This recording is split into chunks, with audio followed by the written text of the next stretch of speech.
What's up, people? I'm Shaggy, the opinionated hippie, and having just ranked Steely Dan's albums and by my favorite, I'm now doing my top 10 songs list per, I think, YouTube rules.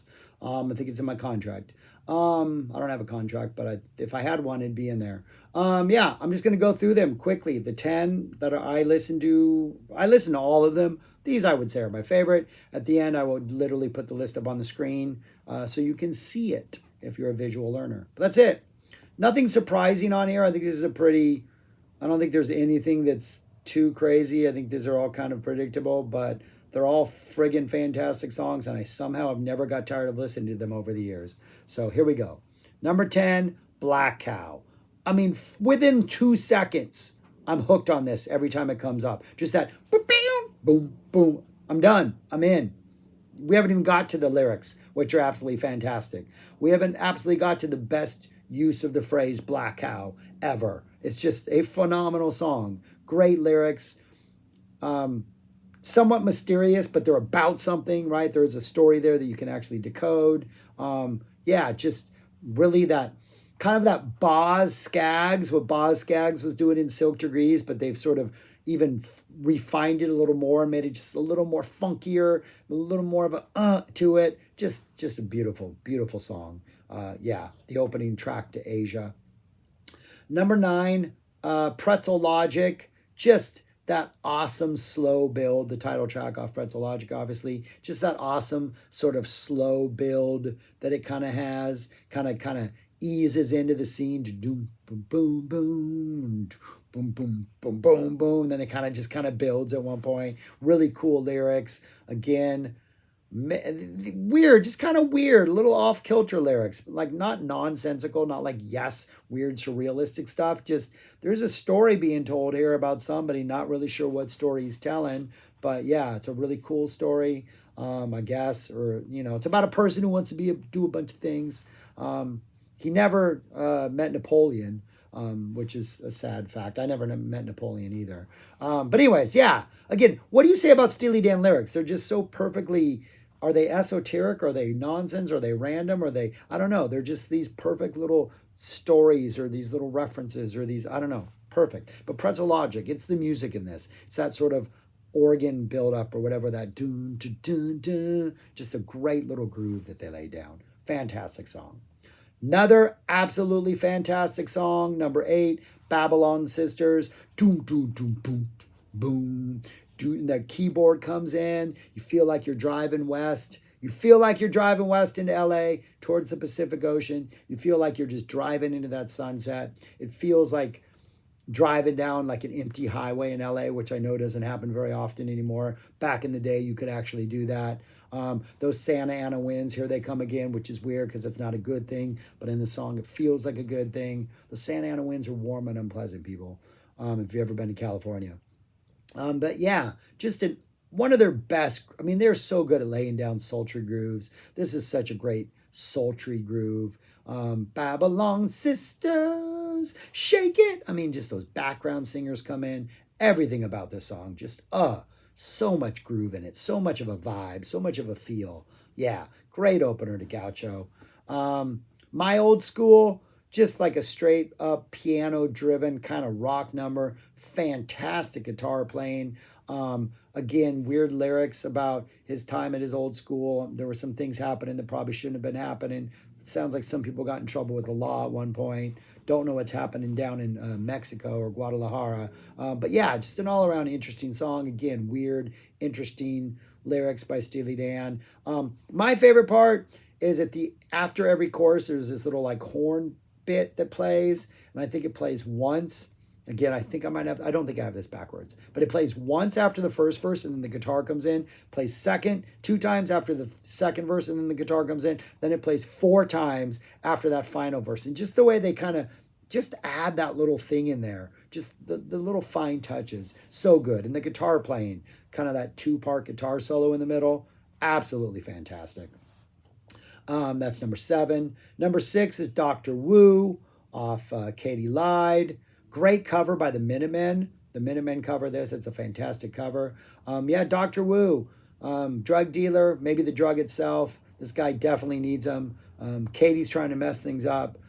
Katie trying, or is she lying? I'm not sure. One of those things is happening. I mean, they did call it Katie lied. So apparently, Katie lied, try to get him off whatever he's off the dope. Um, it's always felt like sort of a um, their name comes after Naked Lunch of William Burroughs, a something that looks like a Telefunken U-47 that's in Naked Lunch. I always felt that there was a junkie vibe. William Burroughs' book Junkie. There was a junkie vibe to this song. Like that could be the main character in Junkie, could be the main character in Doctor Wu, kind of looking for that next fix. Another one. There's a story here, but we're not telling it directly enough to actually figure it out, but the clues are all there. It's what Steely Dan does so well with their lyrics. Number 5, Deacon Blues. I don't know why this works so well. Like it's pretty straightforward. It's pretty much AM radio rock, right? At least sonically, at least musically. But then you listen to the lyrics and it's just these long verses, this kind of long chorus. It's a long song. It takes a while to like, doesn't really go anywhere, but it's just this like narrative, just like this guy telling you about his life and what they call him or what they call Alabama, what he wants them to call him, how he wants to die, you know? Yeah, just a great sort of character study of this character who's telling the story. Yeah, just a fantastic, fantastic song. Very indicative of the strength of Asia, you know, that sort of over polished elevator music sound, but the song is so good and the writing is so good and the playing is so good that it's just, it transcends the sort of shiny sound. Number 4, Fez. The Fez. You ain't gonna do it without the Fez on. Yeah, man, just a stupidly great, funky groove little song right smack dab in the middle of the Royal Scam. Absolutely love this song. It's when we get to this song on the, I think part of why I like it so much is when it drops at the end of side A or right in the middle of the album, it's exactly what's needed at that time. It's like the least sort of narrative driven of the songs, but it just feels so funky. It has such a good groove in it.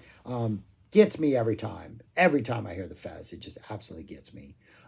3, Peg off Asia. Perfect little pop song. Everything about this song is perfect. The hooks, everything. The lyrics, it is just catchy as all can be. I think when I started, when COVID hit and we were trapped inside our house and couldn't do anything, that's when I actually started watching YouTube more than ever and watch reaction videos. I've never seen anybody not react to Peg and think it was one of the best things they ever heard. It is interesting to hear people who have never heard Steely Dan just blown away by this song. A great song. Number 2, a song I can listen to over and over and over, and I have at times, Kid Charlemagne. Love everything about this song. Just the drums, the organ, the guitar playing. Love the lyrics. As somebody who lived on the West Coast, who is very much a part of the West Coast hippie culture, as part of a West Coast hippie culture, who I knew people who could have been Kid Charlemagne. They had chemistry labs. They were making goodies and passing them out to people. I did know a guy who once lived in an A-frame up there in Marin County. Up in Marin County. Lived in an A-frame. Yeah, so that was cool. So yeah, I connect to this song, but it's another character study about somebody who's making some money selling goodies, and the cops don't like it so much, so they're after him. But yeah.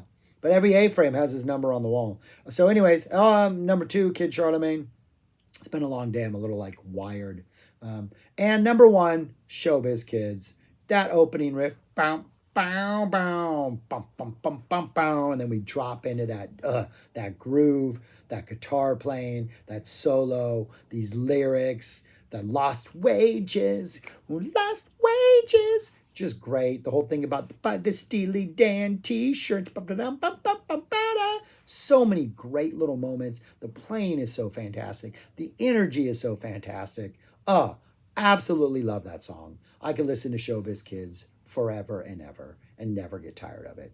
But yeah, that's it. Those are the 10 songs. Nothing too surprising. There they are right there on the screen for you to look at. But yeah, pretty typical. Could be a greatest hits package. No problem with that. Love every single one of these songs. Think they're greatest hits for a reason, people. For a reason. And I've never gotten tired of listening to them. But yeah, that's all I got. There's a whole bunch of other songs, whole bunch of things that could have been on this list that I just didn't put on this list. Yeah, you know how these things work. But let me know what your favorites are. Let me know what I should check out, comment, like, subscribe, all that weird kind of stuff, people. Thanks for watching. I appreciate it. Until next time, go listen to music. Go listen to Steely Dan, people. If you have not learned to love Steely Dan, go learn to love Steely Dan. I'll talk to you later. Peace.